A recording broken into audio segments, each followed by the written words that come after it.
Bueno, esta tarde tengo la enorme suerte y privilegio de poder hablar con Jacinto Seguí. Jacinto, lo primero, ¿qué tal estás y qué tal estáis?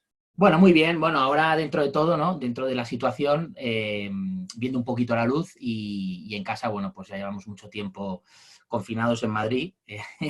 Y la verdad es que los dos, tanto mi mujer como yo, trabajando desde casa, tenemos la suerte de poder trabajar online. Llevamos ya mucho tiempo así y la verdad, bueno, tampoco nos ha cambiado enormemente. Pero bueno, ante todo, con salud, no hemos tenido ningún caso cercano y bueno, oye, y agradecerte, Happy, muchísimo pues esta entrevista porque al margen de todo, pues es muy interesante compartir situaciones. A ti porque va a ser de enorme interés para todo el mundo. Jacinto empezó con estudios de arquitectura interior en su Barcelona natal para completarlos luego con unos estudios de ingeniería en Milán, donde estuvo trabajando unos años, y desde entonces ha ido de ser emprendedor y tener su propia empresa a trabajar por cuenta ajena, con idas y vueltas, con formaciones complementarias como la que hizo en el IE. Y bueno, es una persona muy lanzada, muy creativa, con muchísimas cosas que aportarnos. Nos va a hablar de cómo la construcción puede ser un motor durante esta crisis, el cómo ha evolucionado desde el anterior. Y bueno, yo creo que va a ser una entrevista muy interesante para todo el mundo. Y lo que no necesariamente todo el mundo sabe sobre Jacinto es que es un estupendísimo compañero de bodas. Yo tengo el placer de haberlo descubierto muchas veces y que, como muchos de nosotros, seguramente lo mejor que ha hecho en su vida es la suya propia, y que tiene una mujer que es una mujer bandera y además para mí muy querida desde la infancia. Muy bien. Jacinto, cuéntanos, 2008, crisis Uh-huh. tremenda de la construcción, se reinventa un poco el sector, cómo llega el 2020 Uh-huh. y qué cosas innovadoras estáis trabajando. Bueno, lo que decías, Happy, exactamente es que, bueno, 2008, aparte de tener una crisis estructural económica a nivel mundial, a España, pues la situación la coge con una situación de una crisis inmobiliaria por falta probablemente de tener empresas dentro del sector de la construcción saneadas y muy endeudadas, ¿no? En 2008, para dar cuatro números muy rápidos, para situarnos, porque en los últimos 3 años se estaba hablando de que otra vez se nos estaba yendo de las manos el tema de la construcción en España. Para que os situéis, en el 2008 se estaban construyendo 700.000 viviendas año y en el 2019 acabamos con una media de 60.000 años. Para que os situéis realmente de que lo que estamos construyendo en el 2019 realmente es casi la realidad de la demanda que hay. Incluso ya empezaba a verse que estábamos por debajo de la demanda real. Entonces, es decir, que había una cierta necesidad de vivienda. Y luego otros factores añadidos como la vivienda de alquiler, lo que es el fenómeno que se está llamando muchísimo en el mundo de la construcción, que es el build to rent, que viene, hay un fenómeno muy gordo que viene de UK. UK tiene una demanda muy grande de vivienda, pero la vivienda en UK tampoco es asequible. En ciudades como Londres la gente no puede comprar y desde hace ya 4 años los grandes promotores y el Estado construyen para alquilar, para digamos, aportar vivienda asequible a la gente más joven incluso que no puede. Entonces, digamos que dentro de esa situación, 2008, ¿no? Crisis financiera global, encima le añades la crisis del sector inmobiliario propia en sí, endémica, de un sector muy endeudado y muy poco profesionalizado, pues claro, todo aquello fue una bomba de relojería, que además fue muy larga. A diferencia de esta crisis es puntual, quiero decir, el momento en el que lo vamos a vivir, es verdad que luego los efectos van a durar un tiempo, pero es que aquella crisis empezó y duró casi 5 años, y en el sector de la construcción más. Es decir, hubieron sectores que salieron antes y el de la construcción casi tocó fondo en el 2013 y empezó en el 8, con lo cual, claro, eso fue un desgaste para el sector brutal. Entonces, podríamos decir que ahora el sector de la construcción española en general se ha saneado, han entrado inversores externos que antes no existían porque todo el dinero lo circulaba en la banca y la banca lo aportaba a los promotores y los promotores endeudaban a veces hasta unos niveles que no podían asumir. Eso cambió ya en el 2011, cuando entraron ya grandes inversores extranjeros que montaron inmobiliarias y promotoras ya mucho más grandes. Y aparte, otro tema súper interesante, añadir que, digamos, que la construcción española ya no se limitó solo a la promoción inmobiliaria, sino que empezó a diversificar de otros activos como los centros comerciales, lo que nosotros llamamos el terciario, que son edificios destinados a uso de oficinas o otro tipo de usos, arquitectura hospitalaria, bueno, es decir, todo tipo de activos inmobiliarios y no solo el residencial, que estaba todo muy focalizado allí. Con lo cual, bueno, pues podemos decir que diversificación de activos, actores extranjeros que han entrado a meter liquidez al mercado inmobiliario y profesionalización también, que eso es importante también, es decir, que claro, en el momento que introducen dinero en España, invierten, piden retorno y piden profesionalización, con lo cual, digamos que las inversiones que hacen saben que son seguras. Dentro de esa profesionalización, ¿Sí? me hablabas que había un componente muy importante que igual no es directamente intuitivo, pero de digitalización en la construcción y de Totalmente. industrialización también, ¿no? Correcto, correcto. Si nos Sí, puedes... sí, yo os diría, a día de hoy, en 2020, podríamos decir que las tres claves del futuro de la construcción van a ser industrialización, digitalización y descarbonización de los activos. Es decir, huella de carbono negativa en los activos inmobiliarios. La construcción actualmente más o menos genera casi el 37% de la huella de carbono en general digamos, en lo que es la parte de contaminación. Pero todo lo que es el proceso de construcción de un edificio, desde la fábrica que fabrica un componente, hasta el camión que transporta el componente o el material, hasta las maquinarias que se utilizan, hasta, digamos, todo lo que es el movimiento de tierra. Es decir, todo ese proceso es un proceso que, desgraciadamente, hasta ahora ha contaminado mucho. Entonces, hay unos procesos previos que se están haciendo ya, que es industrialización. Eso quiere decir que fabricantes como nosotros estamos ya, en vez de fabricar solo materiales luego transformados, que se tienen que transformar a posteriori, vamos a construir con sistemas constructivos acabados. Y a nosotros nos gusta mucho, en general, en el sector de la construcción, hacer la analogía al sector del automóvil. El sector del automóvil, todo el mundo sabe que es un sector enormemente automatizado, es decir, el gran ejemplo es la revolución fue el Ford Modelo T, ¿no? El Ford Modelo T fue el gran cambio que dijo, bueno, en vez de fabricar un coche uno a uno, pongo una línea de producción y construyo el mismo modelo, pues, en serie, ¿no? Pues vamos a ir hacia eso, es decir, los edificios van a ser productos, que puede ser un coche, puede ser cualquier cosa, pues los edificios van a ser productos y se van a construir con productos, sistemas acabados. Eso quiere decir que la construcción va a ser mucho más rápida, más seca, es decir, más seca en el sentido de procesos intermedios que se van a eliminar, se va a profesionalizar más también porque va a haber gente más técnica, como pasó en el sector del automóvil, con formación profesional más técnica, y de alguna forma vamos a hacer que los activos inmobiliarios se construyan de una forma automatizada y mucho más rápida. Entonces, ¿qué pasa? Que en el momento que tú industrializas todos los componentes o sistemas constructivos para construir un edificio, como los tienes ya automatizados, los puedes digitalizar.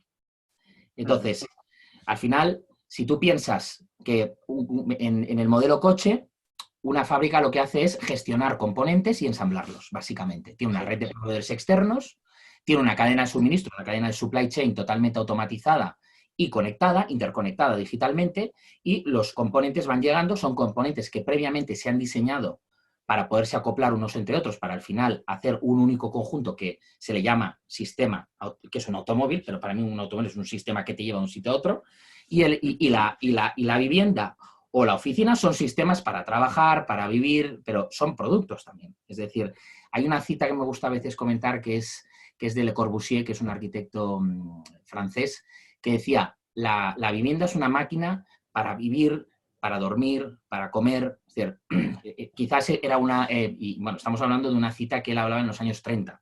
era un arquitecto racionalista que tiene una visión muy, muy avanzada de la arquitectura, ¿no? Y probablemente pues no iba desencaminado, porque al final hoy estamos videotrabajando en casa y nos estamos dando cuenta que tenemos que tener un espacio preparado para poder videotrabajar, con lo cual la vivienda son espacios de uso. Es decir, no solo de la parte intangible del feeling de me gusta esta cosa o la otra, sino que también tiene que ser funcional, un producto que cumple y demás. Entonces, claro, en el momento que nosotros, digamos, planteamos, ¿no? Todo el mundo de la construcción, el sector de la construcción plantea automatizar todos los procesos y tener sistemas constructivos automatizados, todo eso se digitaliza. Y las relaciones, de alguna forma, técnicas y profesionales entre todos los actores de la cadena que intervienen para construir un edificio, desde el fabricante que construye el sistema industrializado hasta el transportista, hasta la constructora, hasta la promotora, el arquitecto, el ingeniero, todo el mundo que interviene, están interconectados entre ellos o estarán, porque cada vez lo están más, pero no lo estamos todos, a través de un sistema operativo que se llama BIM, que las siglas en inglés quiere decir Building Information Modeling. Y en realidad es lo que se llama hoy en día en arquitectura y en construcción el gemelo digital. Es decir, tú acabas construyendo un edificio físico, real, pero lo has construido real partiendo del modelo digital. Tú has construido un edificio literalmente virtual, tal cual, es decir, entre un grupo de gente, es decir, entre arquitectos, ingenieros, lo han virtualizado, han hecho un modelo en 3 dimensiones. Ese modelo tiene insertada toda la información de todos los componentes, es decir, sistemas de clima, sistemas sanitarios, estructura, y todos son componentes. Y como esos componentes ya están fabricados de forma que tú los puedes ensamblar luego en obra, todo el proyecto lo has hecho virtualmente entre todo el mundo que colabora en ese proyecto y la puesta en obra se hace de forma industrial, es decir, llegan los componentes y se ensamblan. No sé si un Lego a lo bestia. Un Lego a lo bestia. Un Lego a lo bestia y una automatización brutal de procesos. Toda la cadena de suministro se automatizará. Todavía no lo está. Es decir, nosotros en España estamos intentando replicar el modelo inglés o el americano, que realmente son los que están más avanzados en la construcción industrializada y automatizada.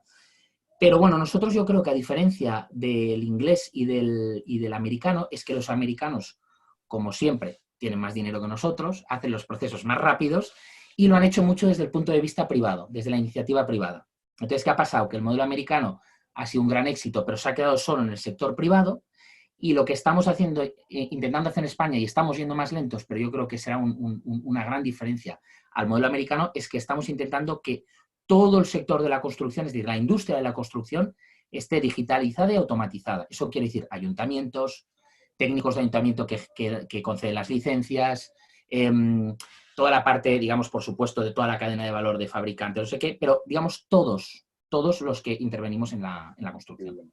Y en concreto, en Finsa, la empresa en la que trabajas, que es una empresa a la que yo tengo mucho cariño por todas las cosas tan buenas y bonitas que me cuentas de la propia empresa y de la gente que la formáis, ¿en qué punto estáis en esta innovación? ¿Qué cosas habéis hecho en los últimos años y pensáis hacer ahora en el futuro próximo?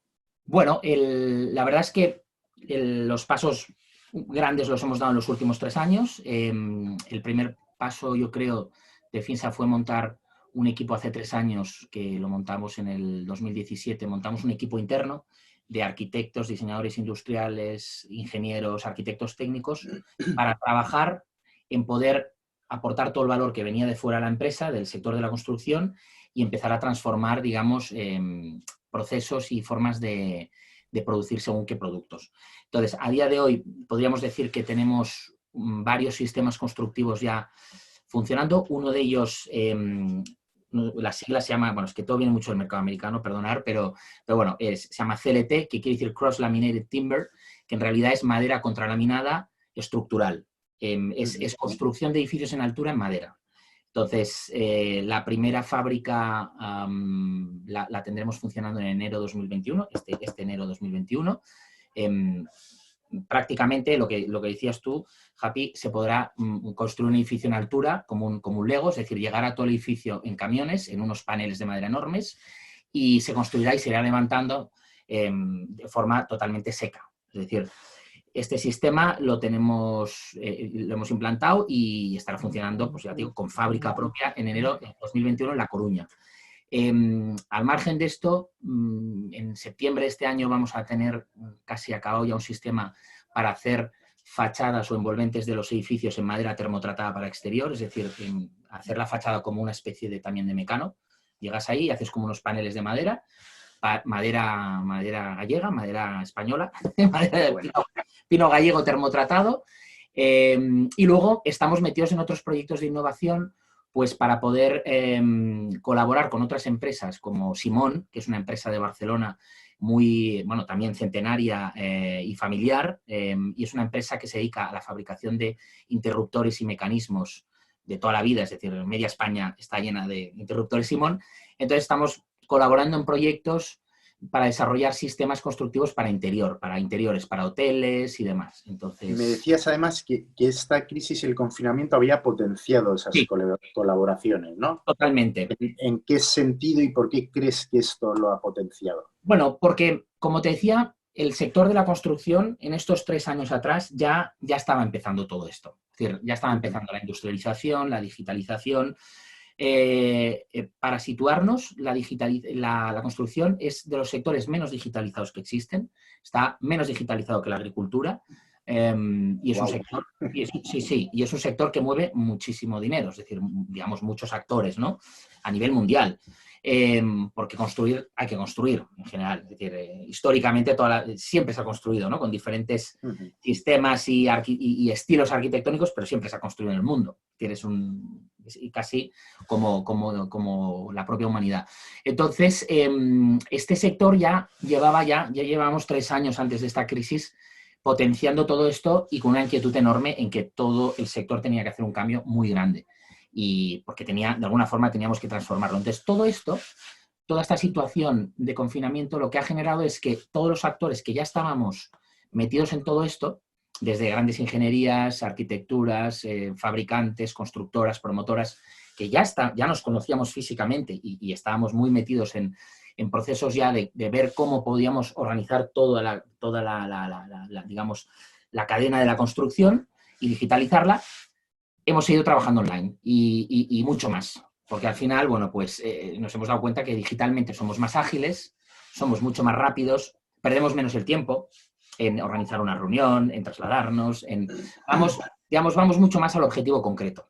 Bueno. Y entonces esto está acelerando procesos como el de la digitalización, pues porque nos estamos poniendo de acuerdo mucho más al final la fuerza orca, y hay temas concretos como, por ejemplo, el Ayuntamiento de Madrid o el Ayuntamiento de Granada, que han pisado el acelerador para la concesión de licencias administrativas para la construcción, que era un tema siempre muy crítico porque por temas burocráticos siempre los ayuntamientos han ido muy lentos en conceder una licencia, y debido a esta crisis de activar más rápido el sector de la construcción, los propios ayuntamientos se están digitalizando, están metiendo técnicos para que puedan trabajar en BIM, en el mismo soporte que las empresas privadas, que es el sistema operativo que os comentaba antes, y lo que están intentando es conectarse mucho más rápido como administración pública y automatizar también y ser parte de la cadena. Con lo cual, claro, todos estos procesos se están viendo acelerados en 1 mes y medio. Es decir, cosa que nosotros llevamos peleando un año y medio o 2. Desde luego que está siendo, Jacinto, hablar contigo una ventana abierta de aire fresco, de todo, ¿no? De innovación, de colaboración, sí, de colaboración público-privada, que hablábamos en otra entrevista, de agilización de procesos.